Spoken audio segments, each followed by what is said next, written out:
Before you can talk about the pipeline right of way, the pipeline already exists. The pipeline has been installed already. Then we can talk about a right of way of the pipeline. We can't talk about the pipeline right of way if no pipeline exists there in the first place. Now, in this case, you talk about a railway right of way. Did the railway lines exist before now, or are we building from scratch? And if they did not exist, can we talk about a railway line of right of way if there was no railway existing? That is why we are talking about the right of way. As a matter of fact, the railway track is called a permanent way material.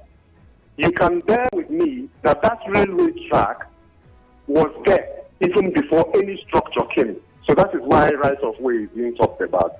15 meters from the center of the track on both sides should be free. Now, at the time this encroachment started, it must have been one structure at a time, one batch at a time, one building to turn to 2, turn to 3, turn to 4. Before you know it, a whole community was brewing there.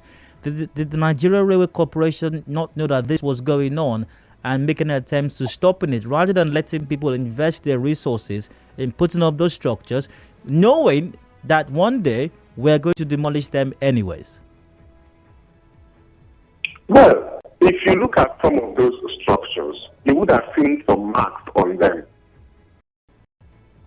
These markings are done to let people know you don't do this thing, and these markings are done from when it is noticed that foundations are, you go mark in the night, in the day. You come back the next day, you see that the structure has graduated.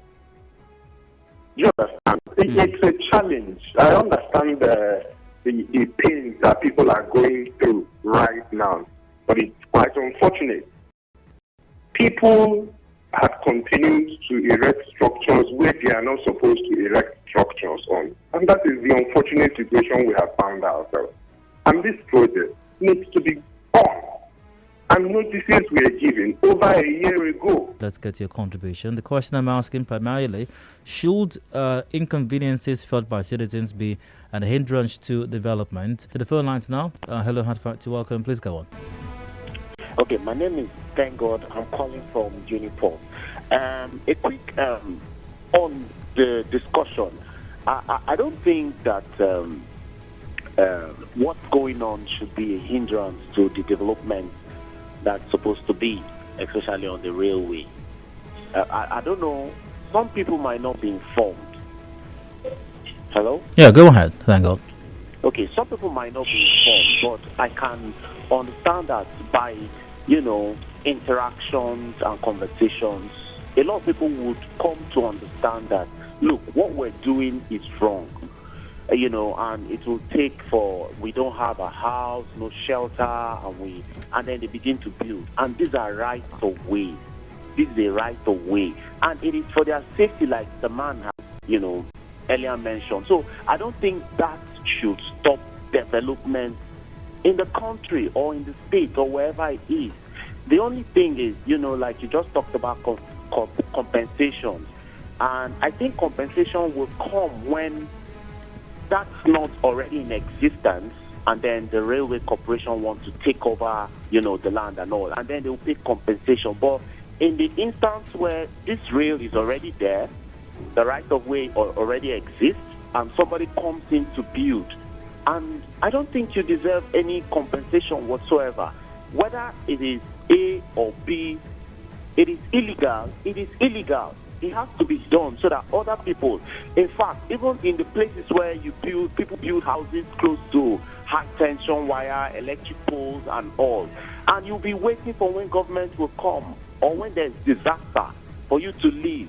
I think this should be an eye-opener or an example to people who build in places where they're not supposed to build. 913, hello, you're welcome. Please go on. Thank you. My name is Perez Aya.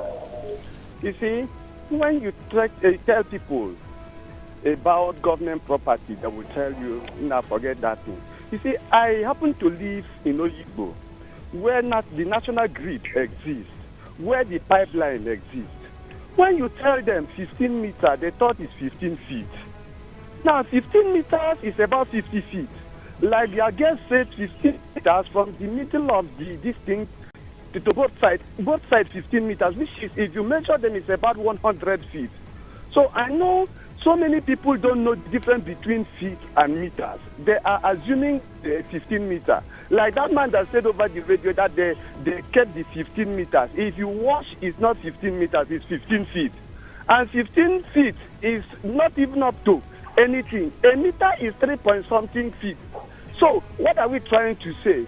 We should be educated. Now, government is not like human beings that you encroach into their property, they will run and come immediately.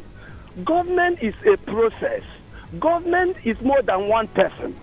So, and at times, just like the other day, they were dualizing the national grid. I see so many houses that were closed, that encroached. As they saw the people coming, they were conversing, negotiating with the people on how to bribe them so that they will not demolish their house.